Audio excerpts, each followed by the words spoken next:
All right, so let's take this right here, cut it in half, and do a taste test. See if I got remotely close to where my mama cooks.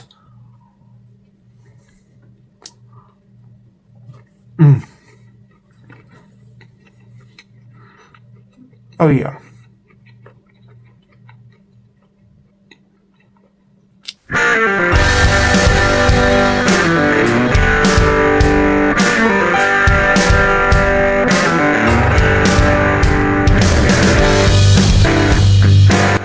Okay guys, so today we're making my mom's zucchini bread.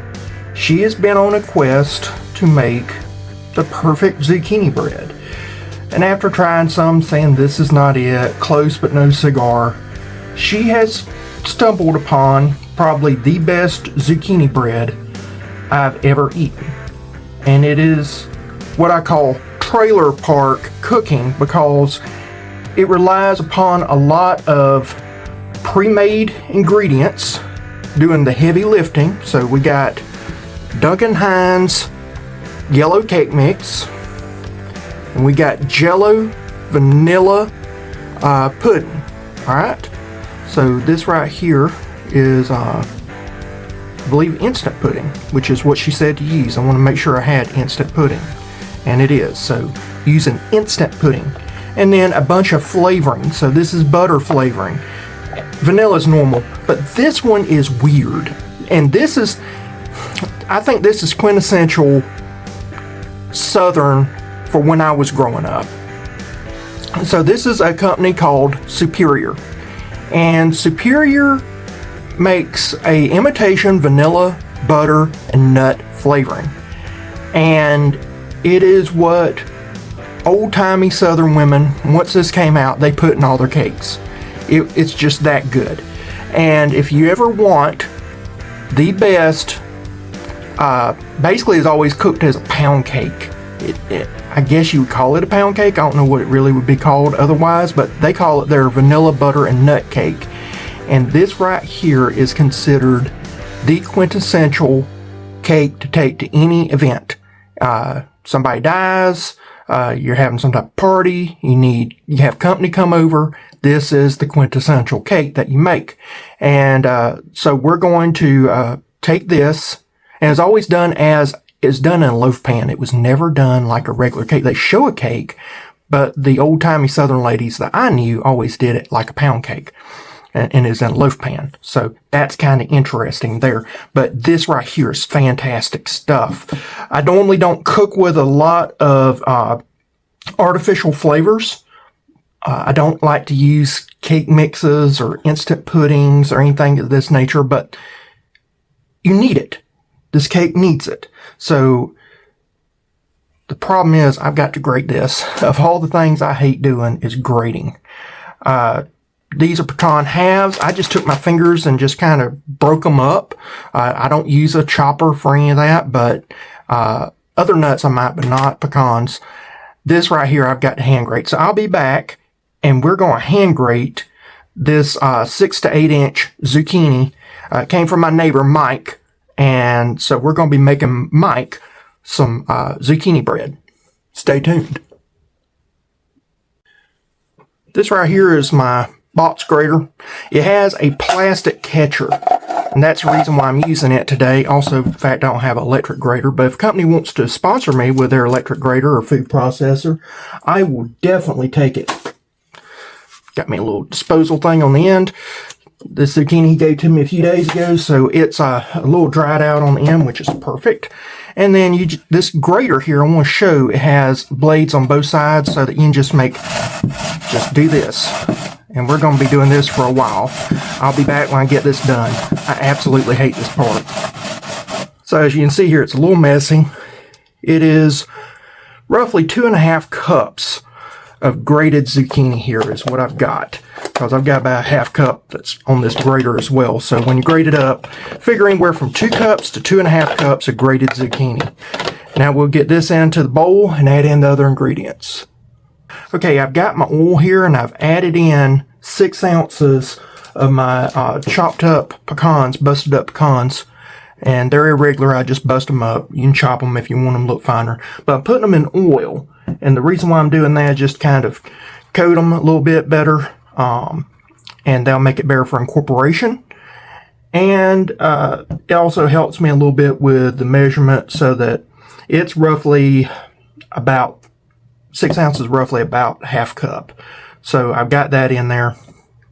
You ain't got to do that. I just did it playing around.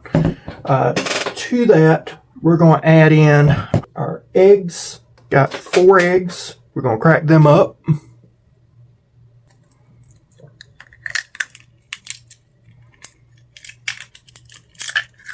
So we got our yellow cake mix.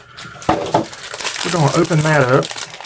I'm not in the kitchen today because we've got flood stage rains. It's been storming all day long, and this is better set up with my cameras and lights, and it's a lot quieter. And so I am using my little stage setup here for this. So we're going to mix this in. Let me go ahead and get the vanilla.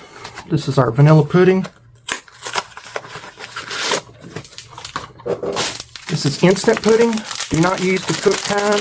Use the instant. Mama said to use the instant, so I will use the cooked kind, but she said this is best. So I'm gonna trust her on this. She's the mad scientist. And so don't doubt your mom on this. When it works out and you can taste it and you're eating it, your tongue's trying to beat your brain out eating it, don't doubt the woman. She knows what she's talking about. So she says she just dumps everything in and mixes it, and that's what I'm gonna do. So here goes in all my nuts and all that stuff. Probably wasn't a good idea to put the nuts in the oil. I was playing around trying to see some stuff, but whatever. Like that. Bust up the egg. Always bust up your egg yolks before you try to mix them. They'll incorporate in better. That did good. Now we got to put in our flavoring. First one is pure old vanilla. She says a teaspoon. This is a half teaspoon right here, so 2 of those. And a little bit extra never hurt. I believe that vanilla really doesn't do much for flavor, but does do stuff for smell and enhancing the perception of flavor. So there's that. I hope that makes sense. Smell is based off of scent. This is butter. This is imitation and natural. So it's a mix from McCormick's. Good quality extract. Always use good quality extracts. Especially when you're cooking for others or your family. You want good quality extracts.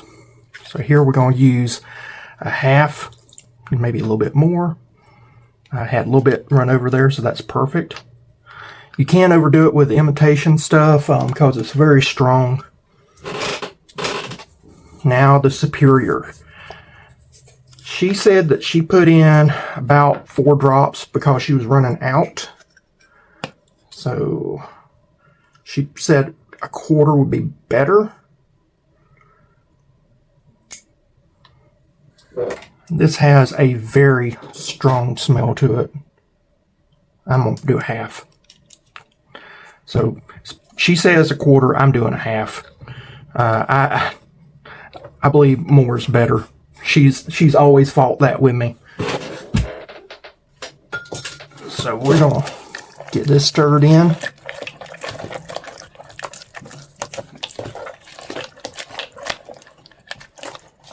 No milk. This right here, you could substitute the zucchini for bananas and have a killer banana bread. No doubt.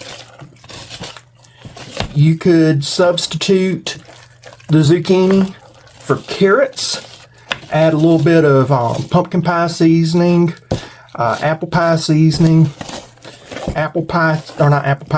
spice, but allspice and cinnamon, maybe a little bit of clove, whatever seasonings you like in your carrot cake, and have a fantastic carrot cake.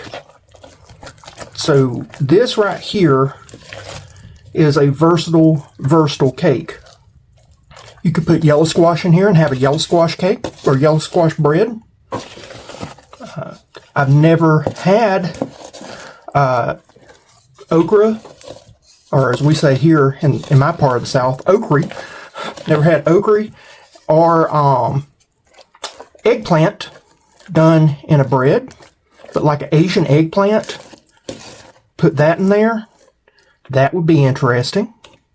Can't see why that would be bad. Like I said, I've never had yellow squash either, and I've never had okra done this way. But I imagine okra would give it a lot of depth of flavor. Grated okra would be very slimy, and that would actually make the bread turn out totally different. Might do that. That would be a weird recipe to try. You could play around and try a tomato. I know some people that like to make tomatoes into desserts, and that would be interesting. I don't know if I would put the nuts in there, but maybe nuts help out. Alright, so now we gotta get this into loaf pans. I'll be right back. Now this is something that my mother didn't say to do, but my grandmother, Grandma Johnson, used to do all the time, and that's take a little bit of flour and dust it into a greased pan. So that's what I'm doing here. That's what my wife does when she uses my Grandma Johnson's recipes.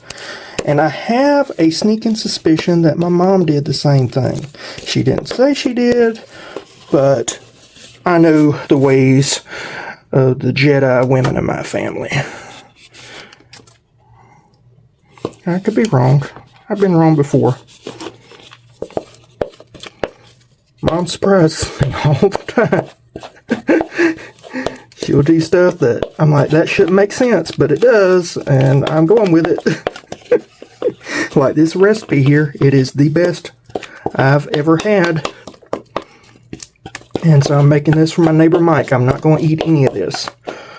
My wife is going to beat me. Because she loves this. But I have a special secret. I'm going to make another one. And that's one we'll be trying. But don't tell my wife. I want her to be mad first. I want her to stew. You got to keep the spark alive. Alright, that fills a large loaf tin halfway up.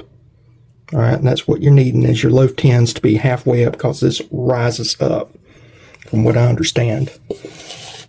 And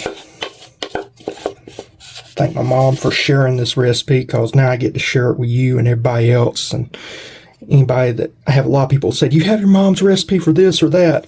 Well, guess what? You can watch my YouTube channel.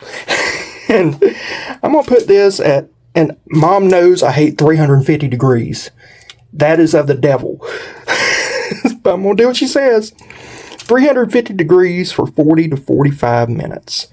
And it comes up beautifully. So I'll see you in about 40 to 45 minutes. Okay, that was about 45 minutes in the middle of the oven. Now this right here is still jiggly. I'm kind of concerned. I think it'll finish cooking through. I think that this is fine. My mom said that she had similar problems, but that just seems too jiggly. But I'm going to trust the process and let carryover heat finish this. I just did a skewer test. That is raw, so this is the reason why I hate 350. So I'm going to go ahead and put this in the oven and let it cook probably for about another 10 minutes. Oh yeah, that looks a lot better. So that 15 minutes extra in the oven made all the world of difference. Every oven is different. My mom's oven cooks way hotter than my oven. So her 350, it's totally different 350 than my oven's 350. And so unless you have a thermometer in your oven to make sure you're cooking at the right temperatures, it's a guessing game. Okay guys, so you can see that this has become demolded very easily. No issues whatsoever. That's that little trick I was doing with the oil and the flour. And you can actually mix the oil and flour into a slurry and do it that way. We're going to cut this.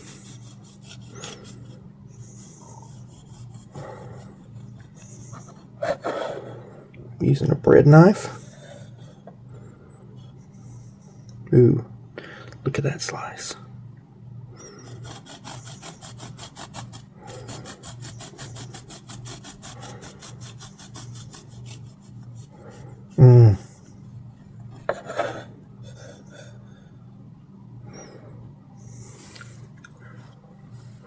Do another slice.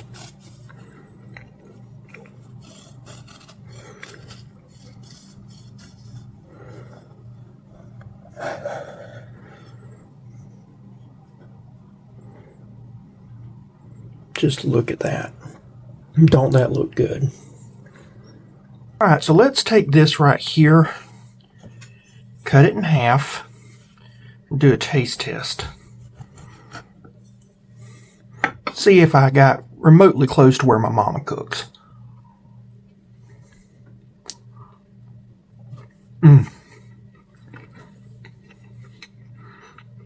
Oh yeah. A little butter on that. Be perfect. I think that is a keeper. Even though I did use a little bit more flavoring than what she used, I can't fault that one bit. I hope that you please like, share, comment, subscribe, all that stuff. Please make this recipe. You'll be glad you did. Now, I used a jumbo loaf size. You can do mini loaves and make them for friends and probably cut the cooking time in half. They sell the mini loaves for like 50 cents, 60 cents at the grocery store where I live. You can go to Dollar Tree, get them for $1.25. But whatever you want to do, I think they have like 3 or 4 that they sell at one time for $1.25. So you get even cheaper than that. You can get them at Walmart. You can get them at a bunch of places. If you got zucchini, if you're growing zucchini, make you a zucchini bread with this. Share it with your friends. Share it with your family. Keep some for yourself, though, because you're going to want it. And with that, guys, I love y'all. Thank you so much for your support, and I will see you again next time. Bye. So good. Oh, my God.